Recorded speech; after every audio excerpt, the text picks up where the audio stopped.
अत्यंत सुंदर स्वरूपवान अशा प्रकारची त्याची पत्नी. हे दोघं जण अत्यंत आनंदाने संसार करत असताना मध्यंतरी बिंदुक नावाचा जो ब्राह्मण होता तो थोडासा धर्मभ्रष्ट झाला. अनेक प्रकारचे दुर्व्यसन तो करायला लागला. अनेक प्रकारचे दुर्व्यसन करून तो त्याच्याकडून पापी अशा प्रकारचे वर्तन त्याच्याकडून व्हायला लागलं. मध्यंतर तो एका वेश्येच्या नादी लागला आणि वेश्येच्या नादी लागल्यानंतर काही दिवस तो त्या वेश्येच्याच घरी राहिला. नंतर काय पुढे जेव्हा त्याच्याजवळचं धन होतं तोपर्यंत वेश्येने त्याला ठेवून घेतलं. नंतर त्याचा मृत्यू झाल्यानंतर ते बाहेर टाकून दिलं त्याचं प्रेत. ते बाहेर टाकल्यानंतर पुन्हा मग ते यमदूत आले. यमलोकी गेले. यमलोकी गेल्यानंतर मग काय सांगितलं, याला टाकून द्यावं लागतं पिशाच्य योनीमध्ये. हा ब्राह्मण असून यानं कुठल्याच प्रकारचं सत्कर्म यानं केलेलं नाही, त्याच्यामुळे याला आता पिशाच्य योनीत टाकून द्या. बरं इकडं चर्चिलेचं काय झालं, ती बिचारी इतकी सुंदर रूपवान पतिव्रता असलेली शेवटी तिचा सुद्धा पाय घसरला आणि ती सुद्धा धर्मभ्रष्ट झाली. आणि असं आचरण करत असताना एक दिवस त्यांच्या गावावरनं काही जण गोकर्ण क्षेत्री जाण्यासाठी निघाले. असं चातुर्मासाचा महिना होता. सगळ्या महिला एकत्र जमल्या. चला म्हणे आपण जो चर्चीला, म्हणे मी पण येते म्हणे. चर्चीला सुद्धा गोकर्ण क्षेत्री गेली. ती गोकर्ण क्षेत्री गेल्यानंतर हे सगळे जण एका शिवालयात ते तिथं थांबले आणि तिथं सुद्धा अशाच प्रकारची कथा, शिवकथा चालू होती. आणि त्या दिवशीचा अध्याय जो होता तो यमलोकीच्या वर्णनांचा तो अध्याय होता की आत्मा जर दुराचारी असेल, आत्मा जर पापी असेल तर कशा प्रकारे त्याच्या शरीराला तिथे इजा देतात, कशा प्रकारे ते पूर्ण शरीर त्याचं उघडं करून त्याच्या वेगवेगळ्या प्रकारच्या अंगाला ते चटके देतात. त्याच्यानंतर तप्त असलेल्या लोहखांबाला त्याला मिठी मारायला लावतात त्या आत्मा. अशा प्रकारचं वर्णन तिथं चालू होतं. ते हिनं ऐकलं आणि हिला असं वाटलं की आता आपला पती सुद्धा कुठेतरी पिशाच योनीत गेला असेल आणि आपली पण आता काही गत झालं. अध्याय संपला. त्यानंतर ही त्या प्रवचनकाराकडे गेली, पुराणिक गुरुजींकडे गेली आणि हिनं त्यांना सगळं सांगितलं की असं असं झालेलं आहे म्हणे. मी सुद्धा दुराचारीच होते. माझे हे सुद्धा ते तर अत्यंत दुराचारी होते. ते आता कुठे काय माहीत नाही. ते तर गेले म्हणे. कदाचित त्यांना पिशाच योनी मिळाली असेल म्हणे. त्यांचे पण तिथं खूप हाल होत असतील म्हणे नरकामध्ये. पण आता या सगळ्यांना अनुसरून मला तुम्ही काहीतरी मार्गदर्शन करा. त्यांनी सांगितलं की बाई तू काही काळजी करू नको, तू मला माझ्या मुलीसारखी, तू आता आलीस ना म्हणे इथे, तू आता इथून काही पुढं कुठं जाऊ नको. तू आता पुढचं पूर्ण आयुष्य तू या शिवालयातच तू घालव. आणि मग पित्याप्रमाणे ती त्यांची सेवा करायला लागली. आणि असे करत करत करत पूर्ण शिवपुराण शिवकथा तिनं ऐकली.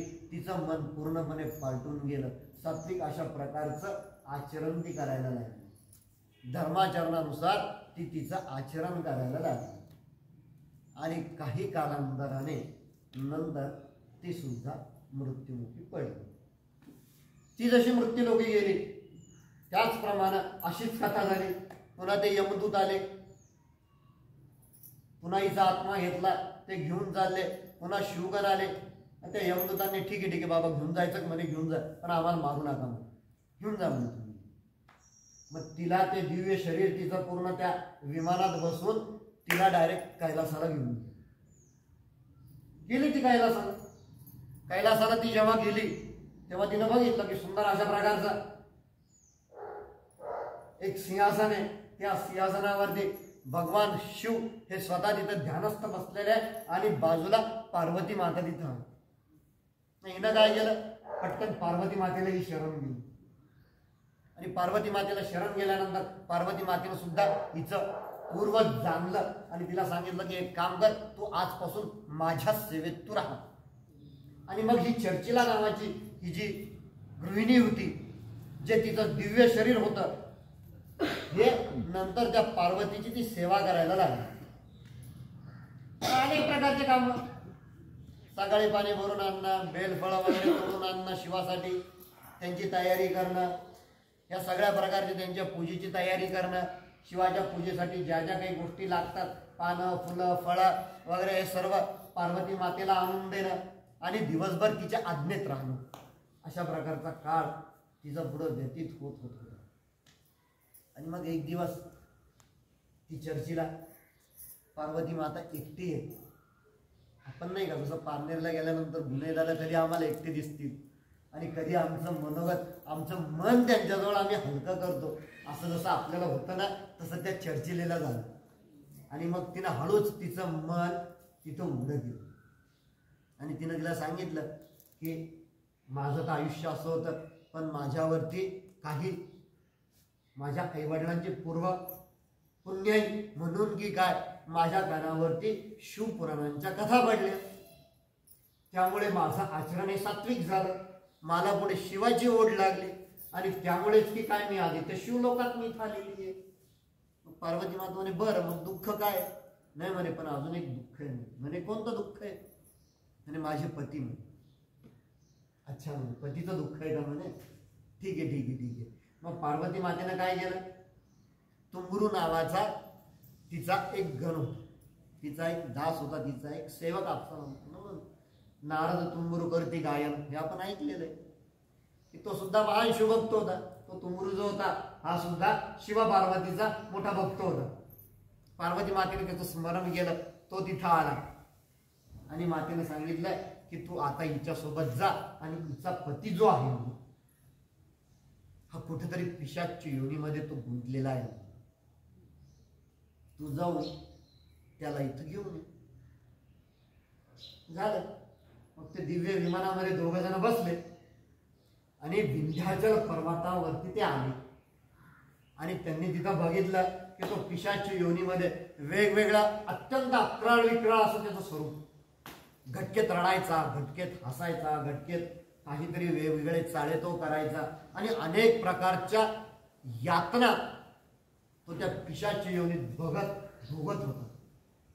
ते बघून हिचंही मन द्रवलं आणि मग तिनं पुन्हा एकदा त्या तुंबरूला प्रार्थना केली की अरे म्हणे थोडंसं काहीतरी याच्या सन्मानाचा मार्ग याला दाखव. आणि म्हणून मग तुंबरूनं काय केलं, त्याच्यावरती पास टाकले, त्याला बद्ध केलं, त्याचे हात आणि पाय दोन्ही बांधले आणि त्या विंध्याचल पर्वताच्या खाली एका ठिकाणी, आता तो देवगण म्हटल्यानंतर आपण कालच बघितलं जसा शिव तसंच त्याचा भासणारा तो भक्त, त्यानेही त्याच्या सामर्थ्याने त्या एवढ्या मोठ्या विंध्याचल पर्वताच्या एका निर्जन अशा स्थळी एक सुंदर अशा प्रकारची पर्णकुटी त्याने उभी केली आणि त्या पर्णकुटीमध्ये एक मोठा अशा प्रकारचा वृक्ष तिथं उभा होता. यानं त्या वृक्षाच्या बुंद्याला हे पिशाच्च बांधून टाकलं. आता स्वतः तुंबरू आणि हे स्वतः काय सांगणार तर शिवपुराण नावाची कथा सांगणार. अनेक लांबून लांबून ऋषीमुनी तिथं आले ती कथा ऐकायला, ती शिवाची कथा ऐकायला अनेक लांबून लांबून ऋषी मुनी जे होते हे विंध्याचल पर्वताकडे यांची ओघ सुरू झाली, हे येणं सुरू झालं. हळूहळू बघता बघता बघता एका मोठ्या विशाल अशा नगराचं रूप तिथं प्राप्त झालं. आणि काय फक्त तुंबरूच्या मुखातून शिवपुराण म्हणजे साक्षात शिवाच्याच मुखातून शिवपुराण ऐकण्याची संधी त्यांना मिळाली. झाले, सगळेजण आले, तिथे बसले, यांचं शिवपुराण सुरू झालं. करता करता करता करता पहिली संहिता, दुसरी संहिता, मी आपल्याला पहिल्याच दिवशी सांगितलं की 12 संहिता जी स्वतः शिवानी पार्वतीला सांगितलेली होती शिवपुराणामध्ये 1,00,000 ओव्या. आणि सांगणार कोण तर साक्षात शिवगण तुंबरू. मग करता करता त्याच्या त्या रसाळ वाणीतून ती कथा चालू होती. हे पिशाच्च ती कथा ती ऐकत होती आणि हळूहळू हळूहळू या पिशाच्याला सुद्धा त्याचं जसं जसं पाप नष्ट व्हायला लागलं तसं तसं त्याला हळूहळू ते दिव्य शरीर त्याला प्राप्त व्हायला लागलं. अनेक वर्षांपर्यंत ही शिवपुराण कथा त्या विंध्याचल पर्वताच्या पायथ्याशी चालू होती. जणू साक्षात शिवानी पार्वतीच तिथं प्रगट झाली की काय असा भास ऋषीमुनींना तिथं होत होता. आणि तेवढाच आनंद मात्र या आमच्या चर्चिलेला होत होता, कारण पिशाच्य योनीतून हळूहळू याची मुक्तता व्हायला सुरुवात झालेली होती. आणि ज्यावेळेस शिवपुराण ही कथा संपली, तदनंतर वेदोक्त पद्धतीनं त्याचं हवन झालं आणि त्यानंतर हे दोन्ही दिव्य शरीर चर्चिलेचं आणि त्या विदुंगाचं, त्या ब्राह्मणाचं हे त्याच्यामध्ये बसले आणि हे दोघं जण पुढं सदैव कैलासाला गेले.